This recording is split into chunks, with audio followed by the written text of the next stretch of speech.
Merci beaucoup. Alors, les limites actuelles du biorésorbable, elles sont immédiates ou précoces. D'abord, on a longuement parlé, la taille de la maille, 157 microns en épaisseur, et ce qui est moins connu, 191 microns en largeur, avec la question de la relation entre cette maille et la thrombose. La taille de la maille, ça induit bien entendu un profil plus important, avec des problèmes de délivrabilité, on vient de l'évoquer longuement, des problèmes liés à la capacité de post-dilatation, qui entraînent des difficultés du choix de la taille, des limitations dans les bifurcations et des risques de fracture. Et pour certains, la radiopacité est une limitation. Et on le verra peut-être également, la solution de continuité tardive. Alors l'impact de la maille, il a été déjà discuté. C'est vrai qu'on revient en arrière, si on peut dire, en termes de taille de maille, et que clairement, ça modifie la rhéologie du vaisseau, particulièrement lorsque la maille est mal apposée, mais également lorsque le scaffold sera mal déployé, puisque l'impact sera plus important, dans les situations d'overlap, et lorsqu'on utilise un scaffold trop grand dans une artère trop petite, où on va arriver à un plastique artéré ratio très élevé. Il est déjà plus élevé à l'état basal qu'un stent métallique, mais il sera là encore plus élevé. Alors il y a grosso modo deux challenges dont il faudrait trouver la solution dans le futur. Le premier challenge technique, il est lié au fait qu'il faut... Alors ça va en arrière, ce qui n'est pas très exactement le but de ce que je veux faire. Voilà. Il faut trouver quelque chose qui soit capable de résister aux contraintes mécaniques de sertissage et de déploiement. Et la solution trouvée, c'est d'augmenter la taille de la maille. Et puis, il faut également trouver la possibilité d'avoir un compromis entre la force radiale et la capacité de déformation. Donc, force radiale pour étayer le vaisseau et capacité de déformation pour être capable de post-dilater autant qu'on post-dilate avec un stent métallique. Donc, la situation actuelle sont des mailles épaisses pour répondre à ces contraintes mécaniques. Et concernant les compromis, vous voyez un bon exemple. On a ici donc l'absorbe et le dissolve, qui sont les deux biorésorbables qui ont un marquage shear. C'est les tests de John Ormiston. Il a pris des scaffolds de 3 mm. Il a cherché les points de fracture. Donc vous voyez que l'absorbe va casser avant le dissolve. Il casse grosso modo à partir de 3.8, entre 3.8 et 4.5. Le dissolve, lui, va casser à partir de 5.2 mm. Donc il a une capacité de post-dilatation plus importante. Mais à l'opposé, il a une force radiale qui est 25% plus faible. Ce qui est logique. Il est plus élastique et donc il a moins d'étayage. Donc on est toujours dans la recherche d'un compromis. Les données mécaniques, elles sont relativement constantes. Les capacités mécaniques de l'acide polylactique, elles sont relativement stables. Et elles sont très différentes, bien sûr, d'un stent métallique, avec des capacités, notamment d'élongation, qui sont totalement différentes. Vous voyez que les alliages de magnésium ont des capacités d'élasticité, mais également de résistance à l'élongation, qui semblent plus intéressantes. Donc l'une des façons de résoudre le problème du polymère, c'est d'utiliser des procédés différents d'obtention de la maille, en fait. Les procédés classiques, c'est cela, l'extrusion, le moulage, l'utilisation d'un cycle thermique de chauffage-refroidissement, le tréfilage. Ça permet d'obtenir donc le tube plastique qui fera la base du scaffold avant qu'il soit découpé au laser. Et en fait, une des façons de garder les mêmes propriétés de mécanique tout en réduisant la taille de la maille va passer par, dans le développement, de techniques qui sont actuellement utilisées très couramment dans l'industrie textile, mais qui ne sont pas encore utilisées dans notre domaine, qui vont permettre de renforcer la capacité de résistance de la maille tout en réduisant sa taille. Et c'est ces techniques qui sont mises en œuvre dans les produits en développement actuellement concernant les polymères. Le deuxième challenge, il est temporel. C'est-à-dire qu'on sait qu'il faut qu'on maintienne grosso modo la force radiale 6 mois pour avoir l'effet anti-rosténose et l'effet anti-remodelage négatif, et qu'actuellement on a un délai important entre cette perte de force radiale et cette disparition du scaffold. Et bien sûr, l'idée, ça serait de pouvoir raccourcir cette période.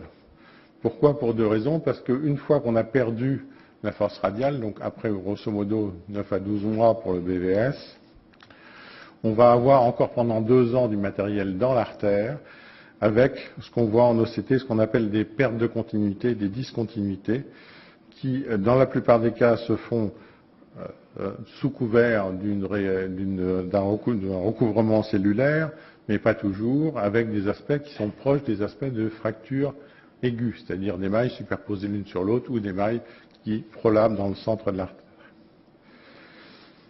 Ça pose également un problème dans les bifurcations. On voit qu'on a la création de ponts au niveau des mailles flottantes dans les bifurcations qui peuvent venir réduire l'ostium de la branche fille. Et clairement, dans cette situation, entre 1 an et 3 ans, ces mailles-là ne servent à rien. Et puis, on a un problème et un petit signal sur la possibilité de rosténose tardive. Vous voyez que dans la cohorte B, quand on regarde les résultats à 3 ans, on a 2 patients qui ont des rosténoses tardives. Et vous voyez que, globalement, ces patients, lorsqu'ils étaient contrôlés lors du contrôle initial à 1 an, il y en a un qui était ici, donc qui avait déjà un résultat moyen, mais un qui était là. Donc, est-ce que la permanence de ces mailles entre 1 an et 3 ans, alors qu'elles n'ont plus d'effet mécanique, est vraiment utile? L'idéal, ça serait effectivement de pouvoir raccourcir cette période. Et pouvoir raccourcir cette période, ça n'est pas facile. Alors, les solutions, elles sont connues sur le type de polymère, la longueur de la chaîne, la cristallinité. Elles sont connues également par la modification de la composition du polymère, mais c'est quelque chose qui n'est pas facile à obtenir.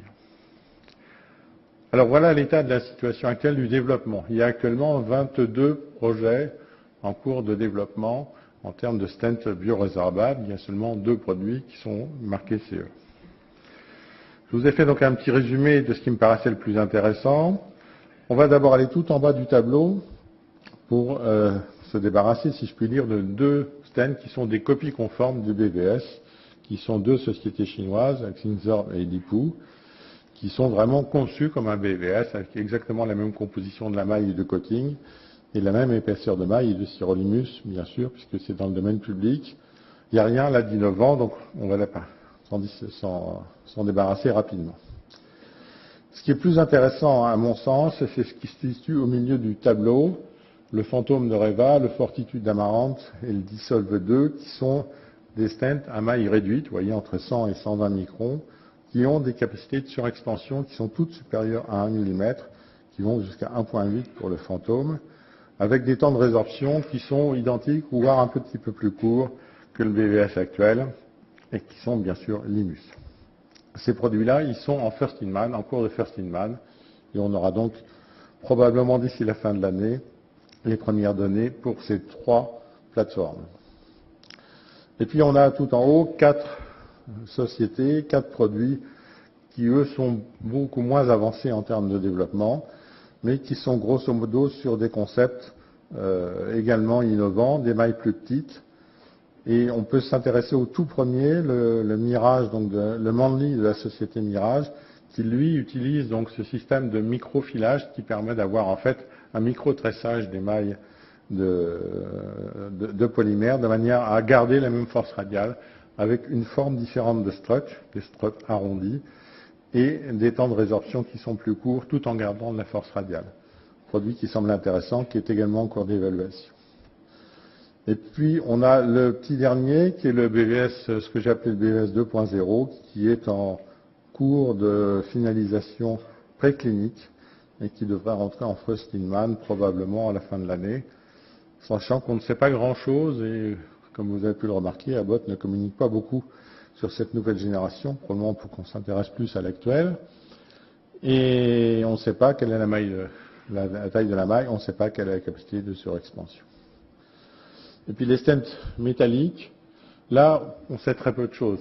Le seul produit dont on connaît des données, c'est le produit biotronique, donc Dreams, qui est dans sa 3e first in man, puisque c'est la 3e génération. Ils ont réaugmenté la taille de la maille pour regagner la force radiale par rapport à la version numéro 2 et remplacer le paclitaxel par du sirolimus, tout en gardant un temps de résorption qui est court, temps de résorption plus court qui explique certaines limites des générations précédentes. Et puis on a ce produit hybride qui combine les deux avec une structure, un squelette en métal magnésium et une architecture polymérique résorbable autour. En conclusion, le développement du BVS, c'est l'art du compromis. Le BVS actuel, c'est la première génération. On ne sait pas encore si ce sera le Cypher ou le Taxus du BRS. Il y a actuellement quelques copies en développement, ce n'est pas ce qui est intéressant. Ce qui est intéressant, c'est les solutions prometteuses qui arrivent en sachant que tout ou presque est à valider dans ce domaine. Je vous remercie de votre attention.